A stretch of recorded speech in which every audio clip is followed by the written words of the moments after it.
Hey, thanks for being a part of the conversation. Let's do some pod crashing. Episode number 232 is with John and Johnny Rondi from the Johnny Drinks podcast. Hey, I got to ask you guys a question right from the very beginning, and it's based on, I'm an instructor for future broadcasters as well as podcasters, and one of the things that I always talk to them about is be careful with who you choose to be your partner on your podcast.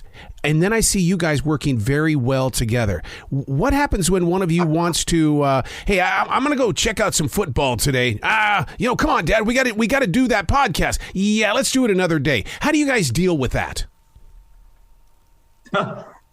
We don't really. We have a schedule, and when it's time to film, it's time to film. So we both sort of understand that. I don't think we've ran into maybe issues on the opposite end where we want to just keep going and we should probably stop because content creation has to be creative and you can't just bang it out and expect a good result. So yeah, from the podcast standpoint, we film once a week.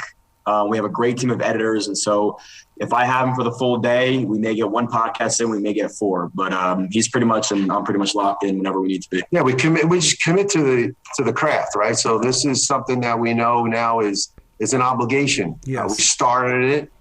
It came to us, we started it, and we pick a day. And for us, it's every Tuesday that we do the podcast, and away we go. You're so right about that. About it, it becomes a way of life, and a lot of people don't understand that. They think, okay, well, let's go in here and let's just bang this out. We'll put one up in a month, and we'll see how things go, and then they'll complain about it. But I love the fact that you guys are committed to this because you guys are bringing community together. I feel like I'm part of your family. So if you want to sign the adoption papers right now, let's do it. Well, that's good. I'm happy you say that. And actually, well, let me ask you, if you're feeling that way, what was the first encounter you had with us? Was it in the podcast form or was it on a TikTok or something else? No, it was the podcast, and it was with Gavin, and I really want to go into how, he made public his training protocol, and I thought, how the hell did you get that out of him? Because most people, when it comes to training, it's the Bruce Lee rule: don't let your enemy see your playbook. Yeah, it's almost like the opposite for him because he knows he's just going to work harder than you. So he'll give you his program.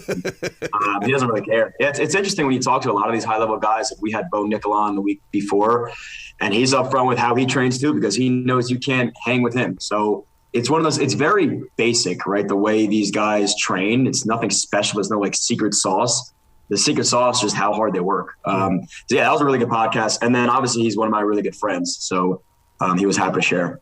Well, the very fact that you did start off with the video first, and it was just something that kind of just hit you, and then all of a sudden you had 1 million followers. I mean, you must have been in shock because, I mean, when you go viral, you have to explain viral to other people. What does it mean? And I mean, it's such a great feeling to be in that position.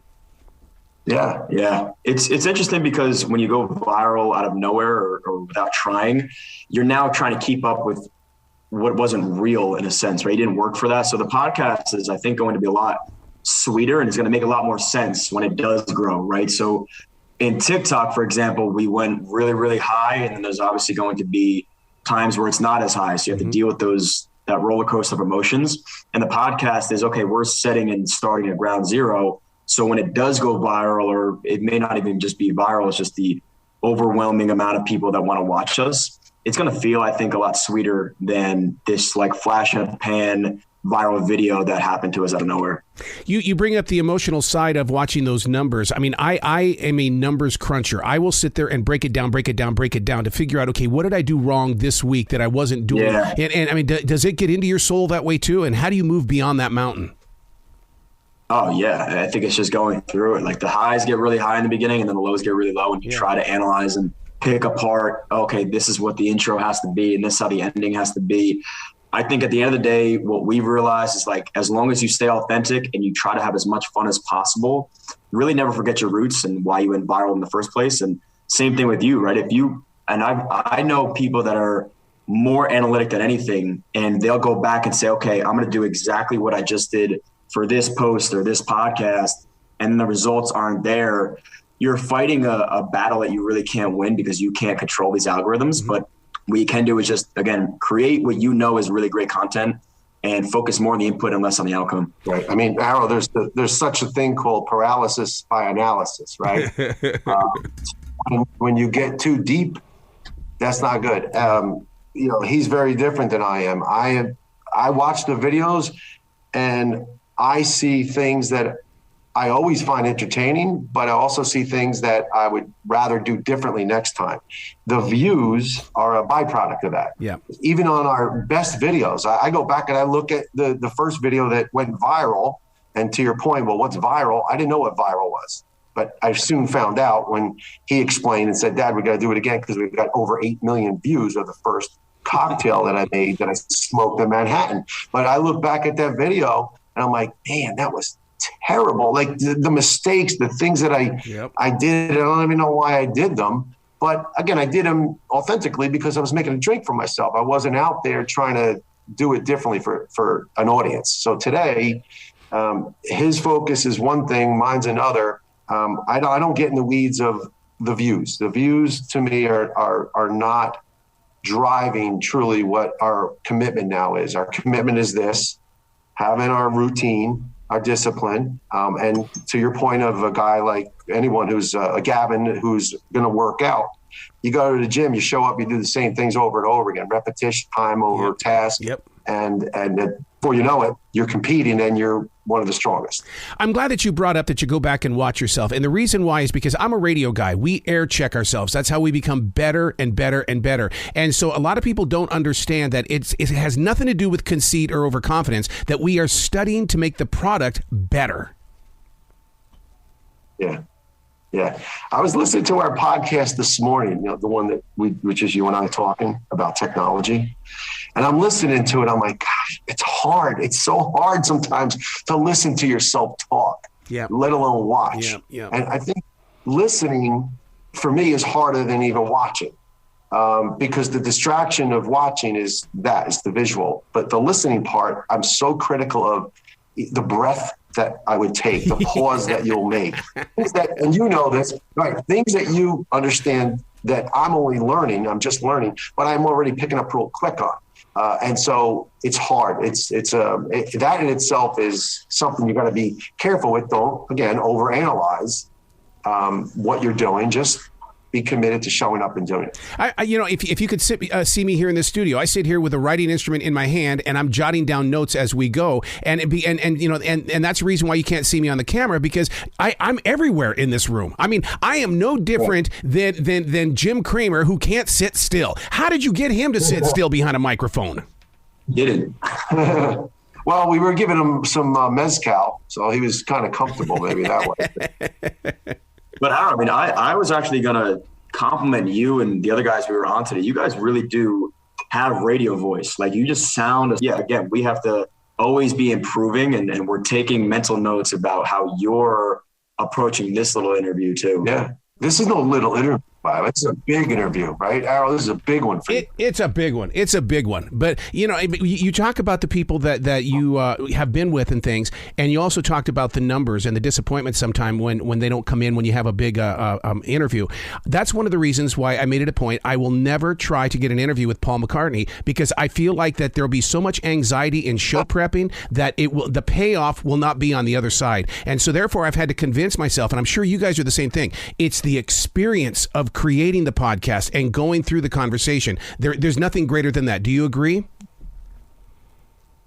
Yeah. Well, once you fall in love with that process, and then it's so interesting that you say that, because I've always thought, okay, hypothetically, if we can name some sort of ideal guest that I wanted on right now, would we even want it? I don't know. I don't know if we're ready mentally, and we haven't prepared. We've only been doing this for 2 months, so it would probably be more beneficial if it happened in a year from now. So we're kind of just trusting the process and enjoying the day-by-day stuff.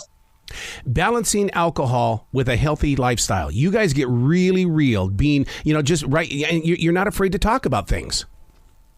Correct. Well, you have to listen. If you're going to be authentic, you got to be authentic all the way. Yep. There are certain things that are private that we're not going to talk about because we don't need to go there. But we stay in the space that's relevant and I think connects with our audience. And that's another part of the evolution of this, trying to find out what our audience wants to know or needs to know, and how we can better convey that message and be responsible with it.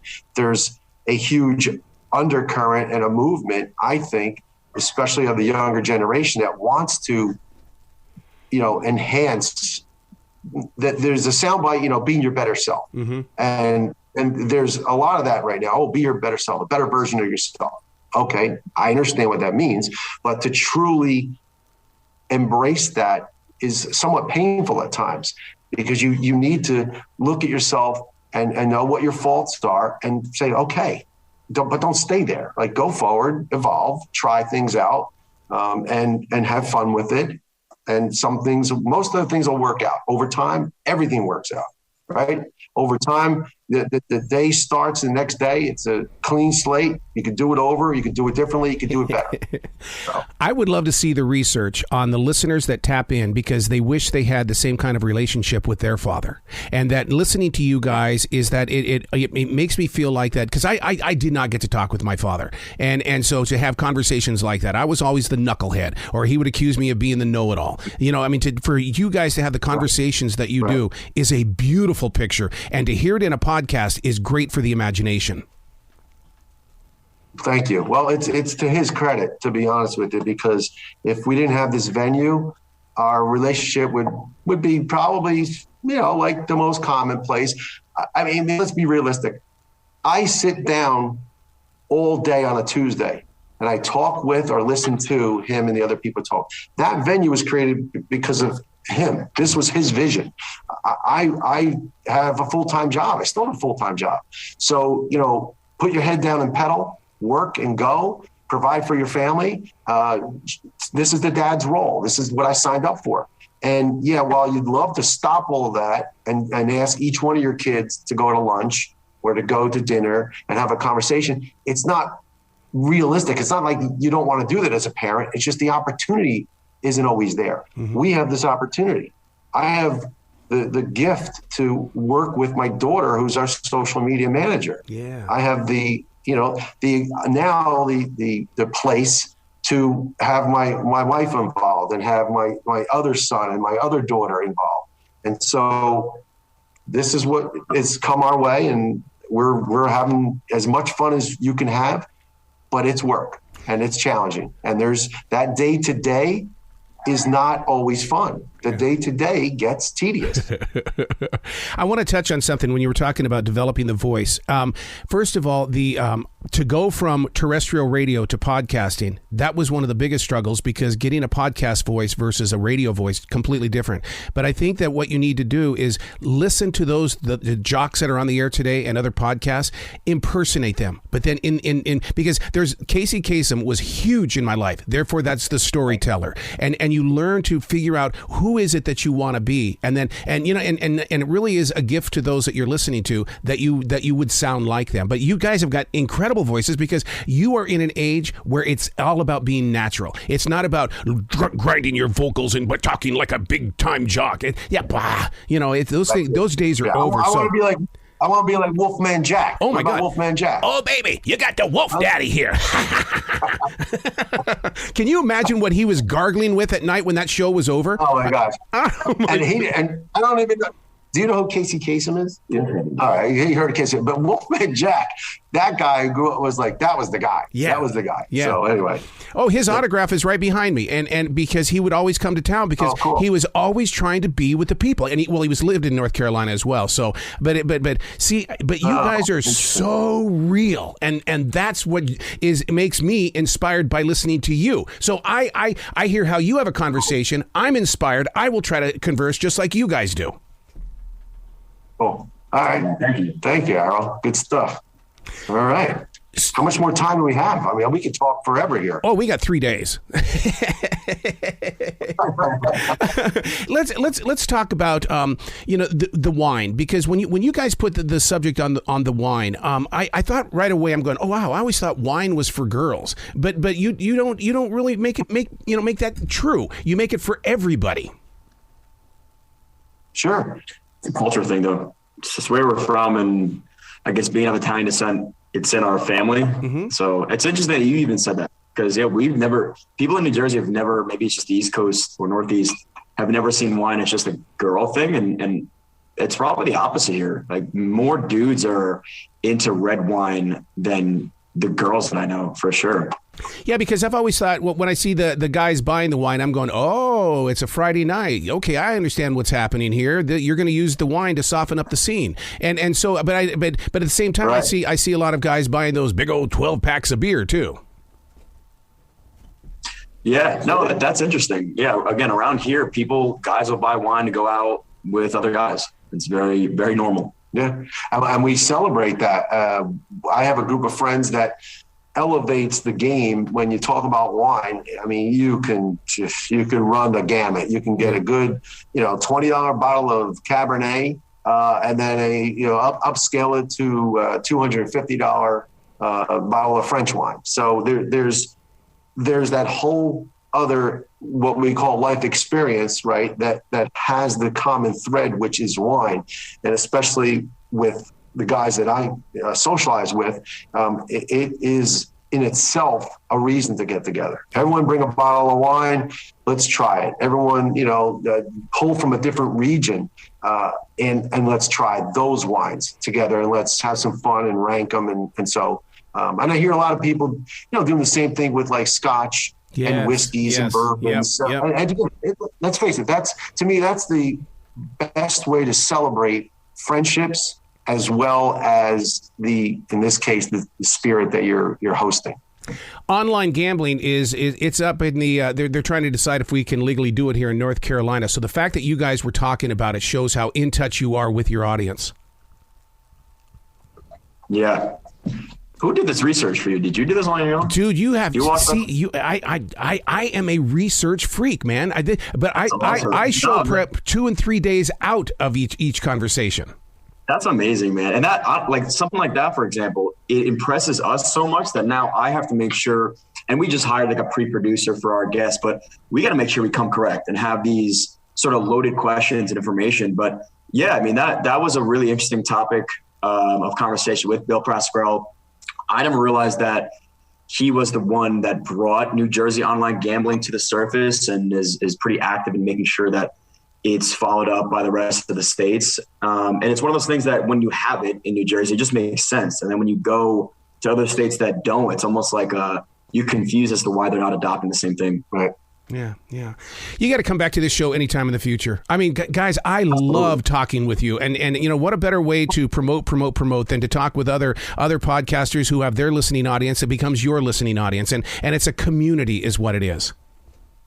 Yeah, Absolutely. and it should be. That should be. And I'm glad that we did this and that iHeart obviously set it up for this purpose. But we experienced that when we went out to South by Southwest conference, and iHeart had hosted. And I got to meet Holly Fry, right? You got to meet Holly. She was great. And there was, you wanted more of that. Matt Frederick and their show. I mean, I wanted to get more of that and closer to that. And so, that's how you do learn, but you also are going to pull from the experiences and the exchange. And it's healthy for everyone. Yep. Once in a while to know that you didn't bring your best. And even though you think it came through as being less than good, no, it didn't come through that way. So you're all right. Just get back up and do it again. Yeah, right. So you're not going to, So today is a great example of that for us. We've now ran through here 6 different interviews, and each one of them's different. But the more we're doing, right, the more we're flowing, the more we're engaged. Well, we could go another hour here and I think then find that, wow, we really did well. Yeah. So, wow. Well, you guys be brilliant today, okay? Yeah, you too, buddy. Thanks for having us. All right, cool. Good stuff.